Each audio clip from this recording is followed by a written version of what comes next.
Miss Rabbit lived as most rabbits live, or at least how most live outside of Australasia, in a comfortable burrow away from the dangers of men with guns and with plenty of carrot soup. Her specialty was her Angora fur, sheared by herself from her own body, which she used to line jumpers and scarves, selling her wares to the fashionably aware.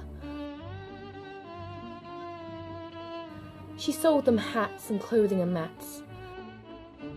When along came the cat, of which she should be wary, he grinned his grin and worked his charm, as the cat was experienced at business and was ruthless in business, especially if that business is nobody's business, and the cat was known for making his contracts personal. So the cat said to the rabbit, "Oh my, what beautiful clothes." The cat so asked, "May I borrow some fur? I will pay you back." "Of course," said the young rabbit, and the deal was done. "Now," said the cat, "time for some fun." Running off into the thick foliage, where they danced by the lake until coming daybreak, where they bid their goodbyes and the furthest rabbit spent the day in bed. Upon awakening she was rather excitable, and out she leapt, off to the tree where dear Barn Owl slept. Barn Owl awoke with a startled shriek. "Who's there?" she cried, with fear in her core. The rabbit announced herself, and down flew the owl, and the two had some tea.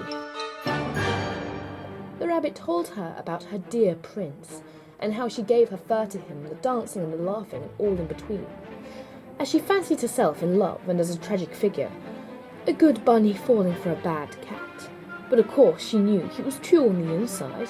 Why else would poetry spill from his maw and into her ear? Those pretty whispers he only told her. His mistress is a goddess, he would cry, and he compared her to a summer's day, though he noted that was due to the feeling sticky. Your business was thriving without the cat, but look at you sat back licking your lips, like you had a snack but you're in his pot. And if he fucks up and you get upset, you will be known as a boiling bunny, and he'll be let off scot-free.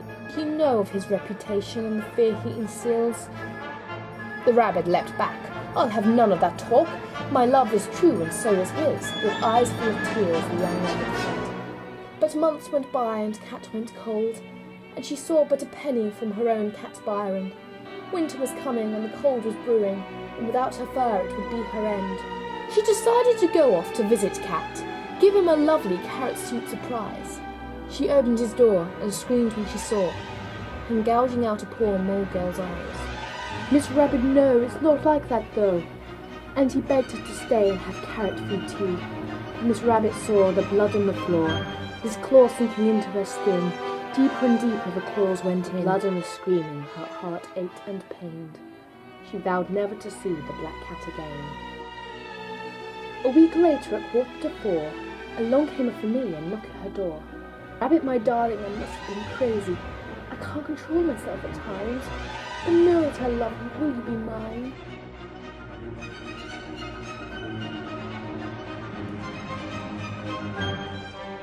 At the sight of him, Miss Rabbit's heart would melt. He made her feel things she had never felt, convinced herself this was all in her court, and though she was not the promiscuous sort, she danced with him for what she thought was the last time.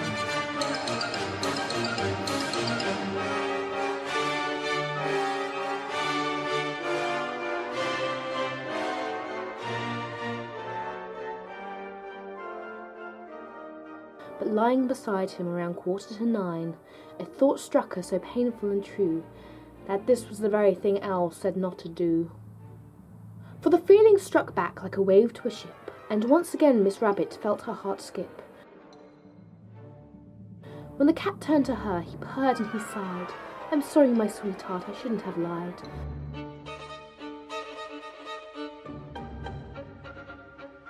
"But I notice there's more fur on your chest. Can I borrow it for now? I'll knit you a vest."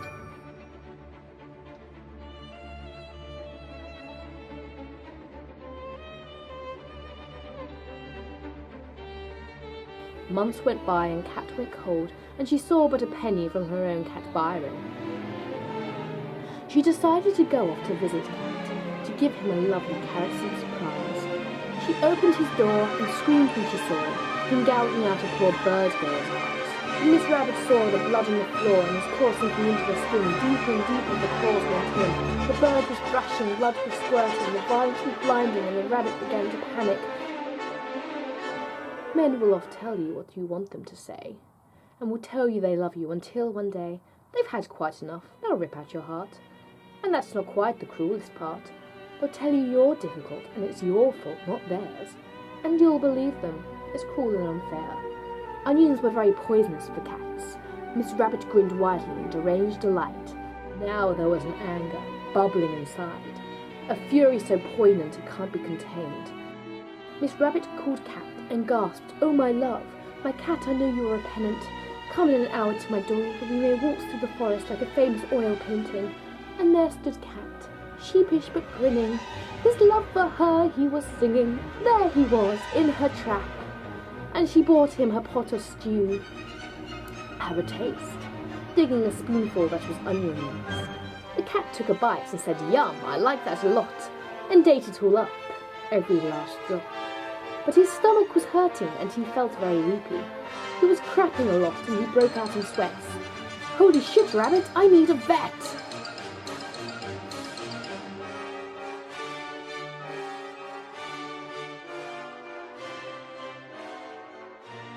And taking his key, she hopped to his home, stole all his stuff, and took back all of her Angora fur.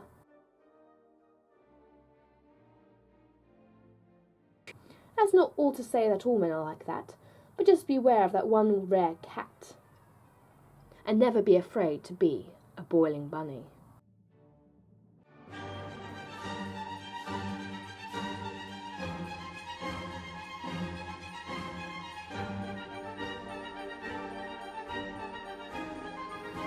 Miss Owl met her at the market the next day. "Oh dear, what a lovely jacket you wear. Where may I get a jacket like that?" The rabbit chuckled, stroking her fur. The rabbit then muttered, "The jacket's authentic. Lovely at that. How rare to find a jacket. 100% free-range cat."